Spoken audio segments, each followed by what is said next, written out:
Welcome to a sociological look at education. This is Dr. Moore. It's been said that you might be a school teacher if you encourage your spouse by saying, "You're a good helper."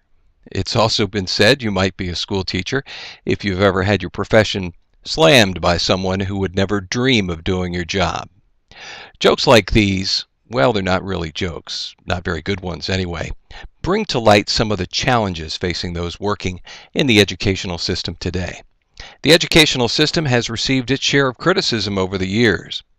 Best-selling author Sir Ken Robinson argues, though, that educational systems around the world have actually curtailed creativity, so much that people are not passionate about their work. I hope you'll take a few minutes to view one of his videos, which I've included in this unit. He provides some insights about how we can revolutionize the educational system.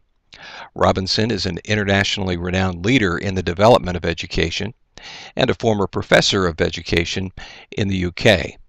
He essentially argues that we have been educated to become workers rather than good critical thinkers. He envisions a world where people feel passion for their work and recommends moving away from a linear, simplistic view of education. Such an approach can truly revolutionize society as well. Education is seen as one of the most important social institutions. In fact, Horace Mann once said, "A human being is not, in any proper sense, a human being until he is educated."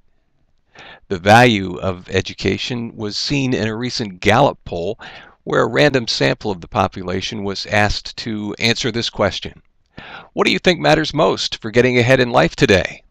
The majority said education, followed by hard work, saving and smart spending decisions, knowing the right people, coming from a wealthy family, and the rest said natural ability and plain old good luck.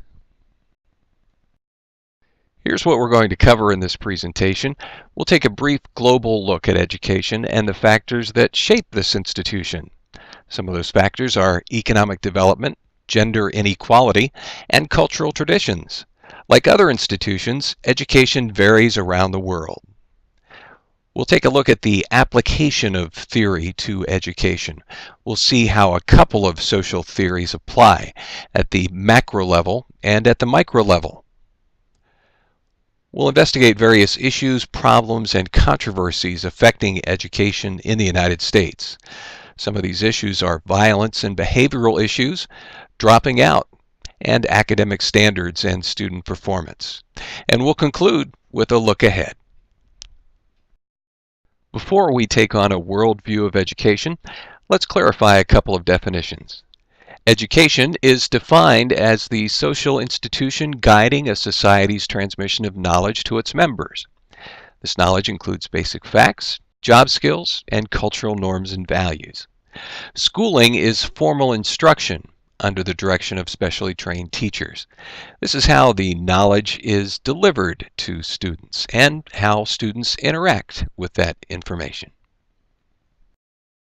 From a global perspective on education, we learn a couple of important things. In pre-industrial societies, formal schooling is only available to the wealthy. All lower-income countries have one trait in common when it comes to schooling: there's not much of it. In the world's poorest nations, about a fourth of all children never get to school. Industrial societies embrace the principle of mass education, often enacting mandatory education laws, the legal requirement that children receive a minimum of formal education. Thomas Jefferson was among the first proponents of mandatory public education. The public often resisted these laws in the 19th century, so troops were sometimes called out to escort children to school. Mandatory education laws helped establish our conception of childhood, as young people left the world of work on farms and in factories to study in classrooms. And finally, the level of illiteracy is inversely related to the level of economic development, which simply means as economic development increases, illiteracy decreases. In India, many children work, greatly limiting their opportunity for schooling. About half of the Indian population is illiterate. Japan's educational system is widely praised. Research explains the U.S.-Asian math gap in terms of parental attitudes. Most U.S. parents are satisfied with their children's learning and amount of homework. Most Asian parents are not and are more demanding of their children. One key to Japanese educational achievement is powerful cultural discipline, which provides collective pressure and generates collective distinction, but it also produces fewer highly innovative or creative individuals. Just to illustrate, U.S. men and women have received proportionately more Nobel Prizes than the Japanese have. Class differences in Great Britain are more important in determining access to quality education than they are in Japan or most other industrial societies. And in the United States, reflecting the value of equal opportunity, a larger proportion of Americans attend colleges and universities than do citizens of any other nation. U.S. education also stresses practical learning. The U.S. has almost 20 million college students, 12% of the world's total. Regarding the U.S. emphasis on relevant education, after the recent recession began, students turned to career tracks promising greater security. These include teaching and government jobs, including the military. Let's move on to the next section, which is applying theory. And we'll start with the structural functional theory, which looks at how formal education enhances the operation and stability of society. Consequently, it looks at the functions of education. The first function is socialization, which is teaching skills, cultural values, and norms. Education is seen as a key socializing agent for a society.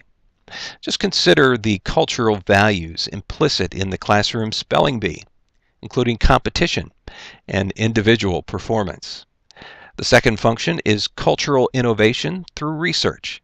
Research at colleges and universities improves and changes our lives. The third function, social integration, is molding a diverse population of people into a cultural whole. The fourth function, social placement, involves identifying talents and ability. And this leads to providing a path to employment and social mobility. Finally, the less recognized latent functions of schooling include providing child care for one parent and two career families, and establishing relationships and networks.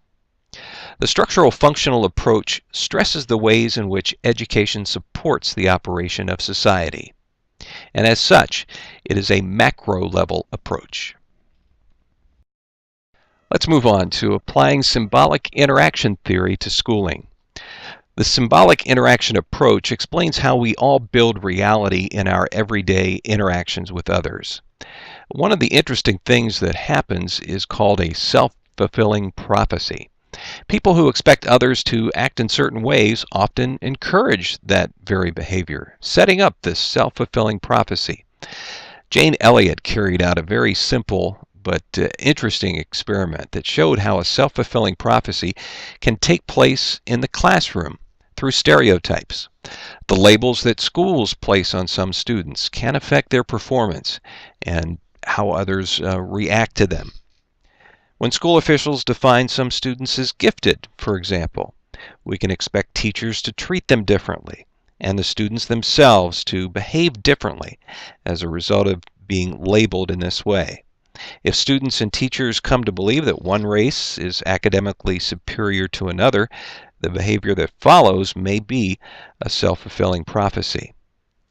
Now, one limitation of this approach is that people don't just make up such beliefs about superiority and inferiority.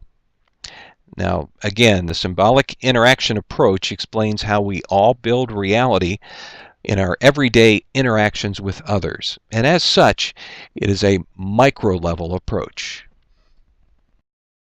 This leads us to social conflict theory, which argues that schools routinely provide learning according to students' social background, thereby perpetuating social inequality. This is done in several ways. The first is through social control. Schools stress compliance through the hidden curriculum, These are subtle presentations of political or cultural ideas in the classroom. Some textbooks have been criticized for having a cultural bias. Standardized testing is frequently biased in favor of affluent white students. Tracking is the assignment of students to different types of educational programs. In practice, it often benefits students from higher class backgrounds disproportionately. There's been inequality among schools. Most private school students attend church-affiliated schools, and studies have shown that private schools commonly teach more effectively than do public schools. There is substantial variation in teacher salaries from state to state, and most suburban schools offer better education than most central city schools. Access to higher education is limited by several factors, but finances are crucial. In 2010, students from families with an income below $20,000 a year had SAT scores averaging 1,329. Those with family income above $200,000 averaged an SAT score of 1,721. The social conflict model links education with the broader social inequalities in society, and as such, it is a macro-level approach. However, it minimizes the extent to which education has provided the opportunity for upward mobility. I'm sure many of you are well aware of the concerns being expressed about the quality of education in the United States. From a structural functional approach, schooling performs many vital tasks for the operation of society. One of the concerns or issues is discipline and violence. Almost everyone agrees that schools should teach personal discipline, but few think that schools are succeeding. Massionis stresses that schools do not create violence. In most cases, violence spills into the schools from the surrounding society. Schools have been seen as a microcosm of society, filled with the problems and issues of the broader community.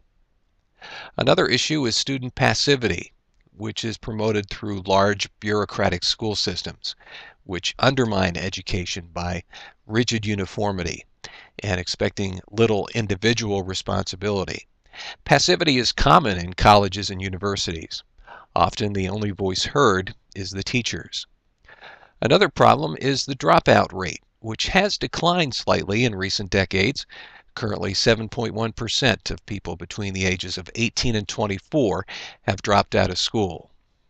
Another issue is academic standards. According to a report entitled A Nation at Risk, the quality of U.S. education has declined sharply, and functional illiteracy, reading and writing skills insufficient for everyday life, is widespread. And finally, in recent decades, there's been a substantial amount of grade inflation, by which teachers give higher and higher grades for average work. We'll take a closer look at a couple of these issues. When he was asked to describe the most miserable state for humanity, Benjamin Franklin responded, "A lonely man on a rainy day who cannot read." Functional illiteracy is the lack of reading and writing skills needed for everyday living. According to the report in 1983, A Nation at Risk, 26% of 12th graders are below the basic skills in reading, 36% are below the basic level in math, and 40% are below the basic skills in writing. For older people, about 30 million U.S. adults, 14%, lack basic skills in reading and writing. A new report shows some improvement, but much still needs to be done. Academic standards depend on using grades, and recent decades have seen substantial grade inflation, as this chart reflecting grade inflation in U.S. high schools shows us. In 1968, 17.6% of grades were A's. That percentage rose in 2012 to 49.5%. In 1968, 23.1% of grades were C+ or below. In 2012, 4.0% were C+ or below. Almost 45% of college grades are A's, almost triple the share in 1960. What accounts for this grade inflation? Well, in part, teachers are concerned about the self-esteem of their students and even their own popularity. Now, you may disagree, but from this data, it appears that teachers aren't as tough as they used to be. In conclusion, education is a social institution that teaches the knowledge, values, and skills necessary for forming productive members of society. While education is extremely important, there are several issues that have arisen, and as we look ahead, these issues will continue. With public schools being criticized for low test scores, the issue of school choice appears with regularity in the media. Some people argue that schools will perform better if they compete with other schools. Charter schools are an example of school choice. Charter schools are public schools that are given more freedom to try new programs. In many charter schools, students have demonstrated high academic achievement, which is a requirement for renewal of the charter. Another aspect of the school choice program has been the idea of schooling for profit. Supporters argue that school systems can be operated more efficiently by private profit-making companies rather than by local governments. Actually, hundreds of public schools are now run by private businesses for profit. Social attacks blame teachers for student failure without looking at other factors, such as access to resources with which to teach, which drives many well-qualified people away from a career in teaching. Certainly, a capitalist, market-driven society like the United States reveals its values in the pay of its respective professions. But the average starting salary of a teacher is about $32,000 a year, which is not always enough to live on, especially with a family. Computers and other types of information technology will continue to be important as we look ahead. Technology, though, cannot resolve all of our educational problems. And finally, I want to mention the student loan crisis. Good intentions have created a trillion-dollar student loan mess in this country. Debts are growing for households that have to repay loans, and student loan debtors are less satisfied with their household finances.